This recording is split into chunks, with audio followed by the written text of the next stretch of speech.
I've learned to accept. Something I've learned to not battle and not fight. Now, some of us, that might be a different case. But for me, I used to try to fight. I'm always procrastinating. It really has been something I've done since probably grade school. And I know tons of us do that. But for me, it's been something that I've learned that in a lot of things that I do in my particular career and the things that I've built my life around, that honestly the best work has come out of a form of procrastination. Now, which is much better for you as a career artist. Because the core of my practice is collaborative, I'm often working on other people's projects, so while my name might not be on the grant applications that result in the funding for those projects, I'm regularly employed as a result of Arts Tasmania funding, and my career has been able to develop the way that it has because of that funding. The uncertainty that we often face is one of the most open-ended, and it's reneging. What if you don't send me the smartphone? Can I get my money back?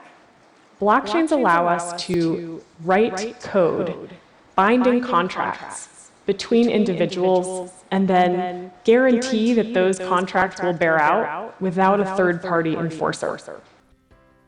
If not, you need to cite these sources as personal communication.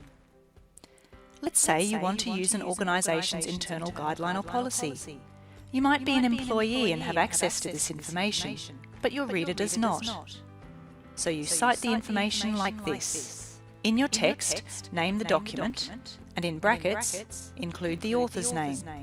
In this case, it's an organisation, followed by the words personal communication, and the date you accessed the document. The same applies for verbal sources such as conversations and interviews. Here's an example. Swimming beneath me. The same kind of fate stalks us daily, but not in this visceral way, just in a trivial, ignorable way, hence the delusion. You're permanent, like stone, always were, always will be. So we are left hardwired for denial, a selected inability to imagine true nothingness, an ephemeral sack of particles that thinks itself eternal. Perspectives, right? Whereas you could do so when you felt less powerful and you were rising in the hierarchy. You stop showing signs of compassion. It's also a way to highlight one of the virtues of VISTA's key program features. Because VISTAs earn a poverty-level stipend, perhaps it's easier for them to think of people struggling to get by with limited resources as us, not them.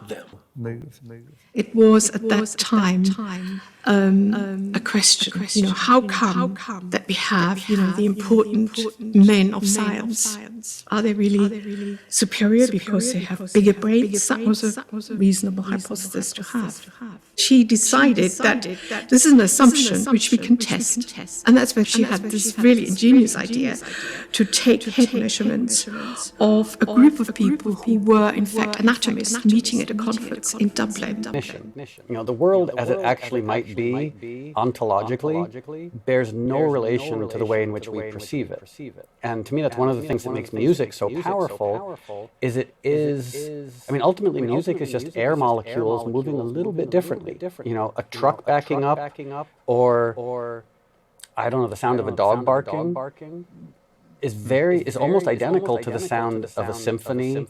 And everybody in the audience has a body, so I'm sure people can identify with what's happening on stage. And we think that if we can get people in to see something and they enjoy it, then they'll come back. Contemporary dance is so wide, it's so varied, there's so many different scales of things and so many different styles of things. People wouldn't collaborate because they didn't associate very much with each other.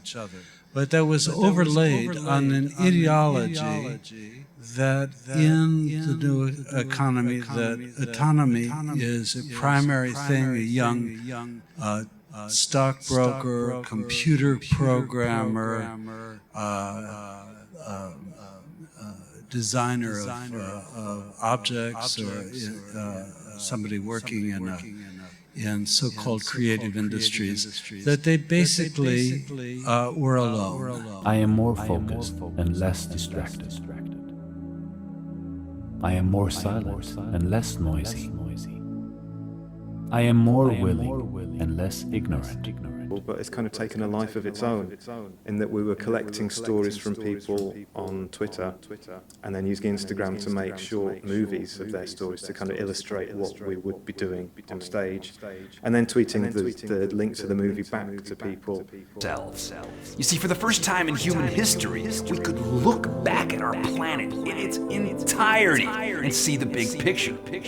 This provided an ontological awakening. It changed our story, our narrative. It upgraded our self-image. It expanded our consciousness. Retaliation.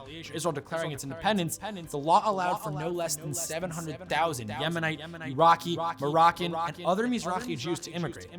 Despite his enthusiasm for the law of return, though, Ben-Gurion didn't have the greatest respect for this Mizrahi community and was concerned about their impact on Israeli culture. Lives, to have successful careers, and to be able to have a positive impact on the world. The question that we have today is there is so much knowledge. What does it mean when we say that the responsibility of institutions of higher education is to provide knowledge? So much more at peace. Another thing I like to implement are called catch-up days. So it's like scheduling once a week or every other week an open day for you to just catch up with everything in life. Is something that continues in its own way, on its own level. I believe the only rules are you're supposed to not get caught. And if you do get caught, you're supposed to not implicate anybody else. We cross over. I mean, implicit in the term ecstatic drug experience is this notion of ecstasy, the non-static, right? The pushing through, the crossing over, the breaking the threshold, the piercing the veil. Leadership means leading. It implies going in a particular direction. It doesn't just imply being in charge. Do you have someplace you want to take people, like Steve Jobs did, and you're so determined to get there that you're just going to crash through any obstacle? Can you do that? But what are they really? And when countries impose them, who wins and who loses? Tariffs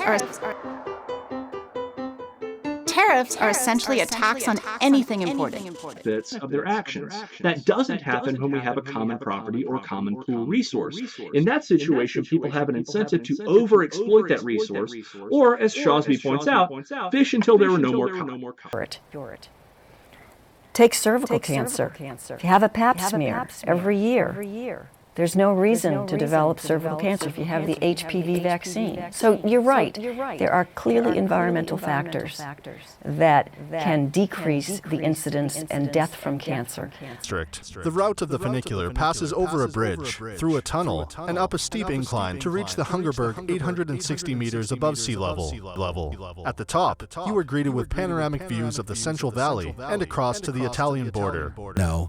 The more problems you solve for others, the more income you create, right? And the having shows up in different ways. It's not just monetary, it's not just stuff, it's memories, right?